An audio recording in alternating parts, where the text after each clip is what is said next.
Hi y'all, I'm Bobby Bonner from Fairfield, Texas, and about close to a year ago I had to go gluten-free, dairy-free, sugar-free, and so I started looking for a yogurt recipe that I could make because it was so expensive to buy it in the store. I bought this jar in Dragon Emporium, and it was the best yogurt I'd ever tasted, and I thought it was worth the money. It was 9 something.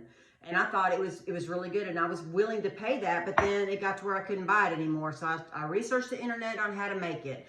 I found minimalistbaker.com, found the recipe there, and it's incredible. You can make it to where it's like a Greek yogurt texture. And this is the website printout, and it's just, to me, it looks so difficult when it's so simple. So I had a friend ask me if I could just break it down in a video to show everybody the simple steps, because this looks so hard that somebody may not attempt it, and it's just easy. So you're going to want a sterilized jar. I like to sterilize about 3 jars at a time. I like to make about 3 jars in one sitting. You're going to want a quality organic coconut milk.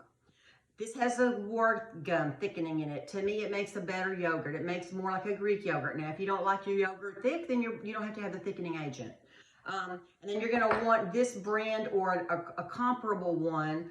This is Renew Life, and you can either use the 50 billion, you're going to use 2 50 billion, or if you have the 30 billion, use about 4 of those in the jar.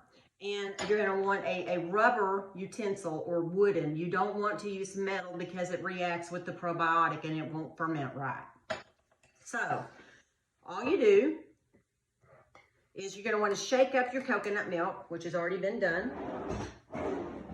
and pour it into the jar. You'll probably make a mess. I usually do. There's usually some water at the bottom of the can.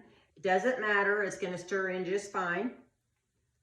So this one actually, it doesn't have much, just a little.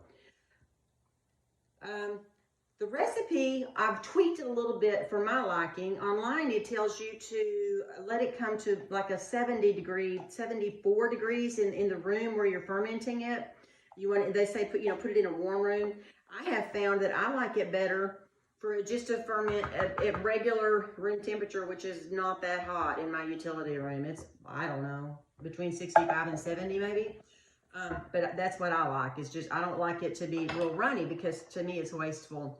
If it does get runny though, all you have to do is save the water.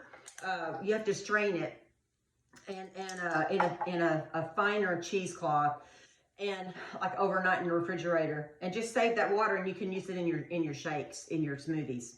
So roll these probiotics. I'm using the 50 billion, so I'm using 2 of them. Roll them in your hand, break the capsule opened, and put the powder in the milk. Very simple. Just empty it all out in there and stir it up with your spoon. You want to be sure and get it distributed throughout really well. This is so easy and so much more affordable. I think I already said it's like a third of the cost of what I paid at Dragon Emporium. And I'm not knocking the brand. It's a great brand, but it was really expensive, and then it wasn't even available. And I got hooked on the yogurt. So you can flavor this, but you don't flavor it until after it ferments. So I will let this set for about 3 days in my utility room, and then I will flavor it. I'm going to show you that in a separate video, and then you put it in the refrigerator and it thickens right up like Greek yogurt. It's incredible. So you're going to want to cover this with something, with a cheesecloth or something similar, a clean cloth that will not let bugs in it, and it will let the fermentation, it'll let it breathe to ferment. I've cut up some cheesecloth into little squares like this. Cover it. I use rubber bands to secure it. I put a label on it like this on the date that I started fermenting it and the time.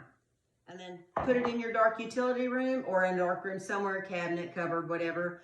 and leave it alone for like 3 days. You can go back and just smell of it after a day or two and see if it's fermented enough for you. You may not like it as tangy as I do. But it's as simple as that, y'all. I hope you like it, and thanks for watching.